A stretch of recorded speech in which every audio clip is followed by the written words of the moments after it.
क्या आपने कभी डेजा व्यू महसूस किया है? ये एक अजीब फीलिंग है। ऐसा लगता है जैसे आपने ये एग्जैक्ट मोमेंट पहले भी जिया है, या शायद आपने कोई पैटर्न इतनी परफेक्टली रिपीट होते देखा है कि वो सिर्फ चांस नहीं हो सकता। ये मोमेंट्स आपको अपनी डेली रूटीन में रोक सकते हैं।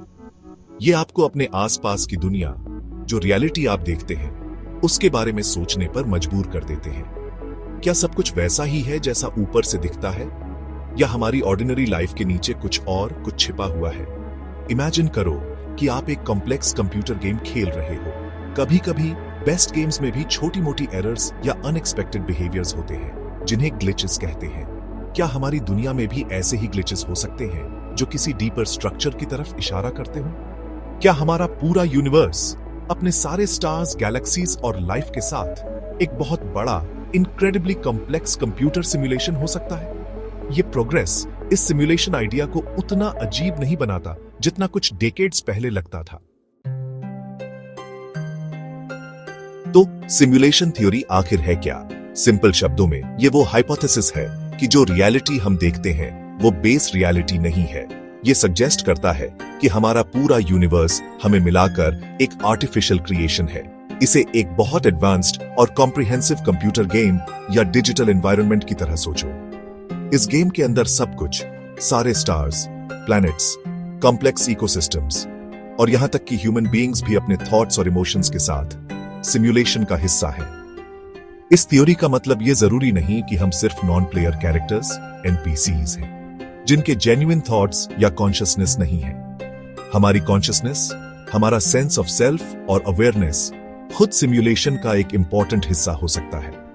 ऑल्टरनेटिवली, हम कॉन्शियस एंटिटीज हो सकते हैं जो किसी बाहर की या हायर रियलिटी में एग्जिस्ट करते हैं। इस बड़े आइडिया का एक पॉपुलर और स्पेसिफिक वर्जन अक्सर एंसेस्टर सिमुलेशंस कहलाता है। ये पर्टिकुलर कॉन्सेप्ट सजेस्ट करता है कि फ्यूचर की हाईली एडवांस्ड सिविलाइजेशंस शायद अपने पास्ट के डिटेल्ड सिमुलेशंस बनाती होंगी। कई थिंकर्स और साइंटिस्ट्स ने सिमुलेशन थ्योरी की इस इंट्रीगिंग पॉसिबिलिटी को एक्सप्लोर किया है। इस फील्ड में सबसे वेल नोन और इन्फ्लुएंशियल फिगर्स में से एक हैं फिलोसोफर निक बॉस्ट्रम। वो यूनिवर्सिटी ऑफ ऑक्सफोर्ड में प्रोफेसर हैं और फ्यूचर ऑफ ह्यूमैनिटी इंस्टीट्यूट के डायरेक्टर हैं। बॉस्ट्रॉम ने एक powerful line of reasoning develop की जिसे सिमुलेशन आर्गुमेंट के नाम से जाना जाता है। बॉस्ट्रॉम का ट्राइलेमा, जैसा कि इसे अक्सर कहा जाता है, 3 अलग अलग पॉसिबिलिटीज सामने रखता है। पहला, ये पॉसिबल है कि हमारी जैसी सिविलाइजेशंस अक्सर highly complex conscious level simulations चलाने के लिए जरूरी इमेंस टेक्नोलॉजिकल कैपेबिलिटी डेवलप करने से पहले ही एक्सटिंक्ट हो जाती है। दूसरा, एडवांस्ड सिविलाइजेशंस शायद उस जरूरी टेक्नोलॉजिकल स्टेज तक पहुंच तो जाती हैं, लेकिन अपने एंसेस्टर्स या वैसे ही कॉन्शियस बीइंग्स के सिमुलेशंस चलाने में इंटरेस्ट खो देती हैं। तीसरी पॉसिबिलिटी ये है कि अगर सिविलाइजेशंस एक्सटिंक्ट नहीं होती और ऐसे सिमुलेशंस चलाने में इंटरेस्ट बनाए रखती हैं, तो ये हाईली प्रोबेबल है कि हम करंटली उनमें से ही किसी एक सिमुलेशन में जी रहे हैं। सिमुलेशन थ्योरी के एक और बहुत फेमस और वोकल प्रोपोनेंट हैं एंटरप्रेन्योर और इंजीनियर इलॉन मस्क। तो कौन सी स्पेसिफिक ऑब्जर्वेशंस या आर्ग्यूमेंट्स लोगों को ये बिलीव करने पर मजबूर करती है कि हम शायद एक बहुत बड़े इंट्रिकेट सिमुलेशन के अंदर रह रहे हैं? कुछ साइंटिस्ट्स और रिसर्चर्स सजेस्ट करते हैं कि हमारा यूनिवर्स कुछ ऐसी प्रॉपर्टीज दिखाता है जो सरप्राइजिंगली कंप्यूटर जैसी है।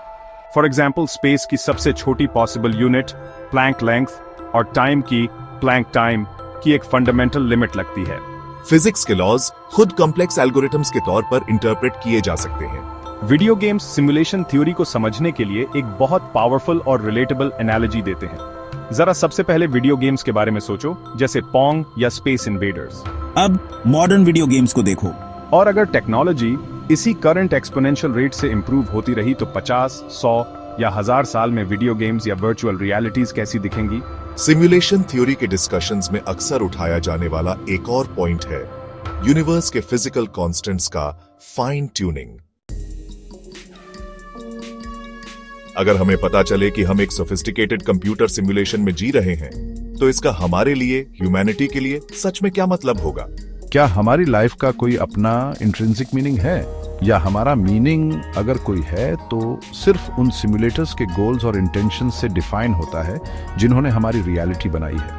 हालांकि इसका ये भी मतलब हो सकता है कि हमारा एग्जिस्टेंस एक बड़े पर्पसफुल डिजाइन का हिस्सा है, जिसका रोल अननोन लेकिन पोटेंशियली सिग्निफिकेंट हो सकता है। हमारी परसीव्ड रियलिटी किसी दूसरी हायर लेवल रियलिटी में इंटेलिजेंट बीइंग्स द्वारा चलाया जा रहा सिमुलेशन हो सकती है। ये सिमुलेशंस की चेन कहाँ खत्म होती है? क्या इन सब के फाउंडेशन में कोई बेस रियलिटी है या नीचे तक बस सिमुलेशन ही सिमुलेशन है? सिमुलेशन हाइपोथेसिस से कुछ इंपॉर्टेंट एथिकल कंसिडरेशंस भी सामने आते हैं। क्या उन्हें हमारी लिव्स में इंटरफियर करने, सिमुलेशन के पैरामीटर्स बदलने या अपनी मर्जी से सिमुलेशन को खत्म करने का राइट है? ये ह्यूमैनिटी के लिए एक सीरियस फ्यूचर कंसर्न। शायद सबसे इम्पोर्टेंट बात यह है कि हम अपनी लाइफ क्यूरियोसिटी, कंपैशन और पर्पस के साथ जिएं, चाहे हमारे एग्जिस्टेंस का अल्टीमेट मेटाफिजिकल नेचर कुछ भी हो।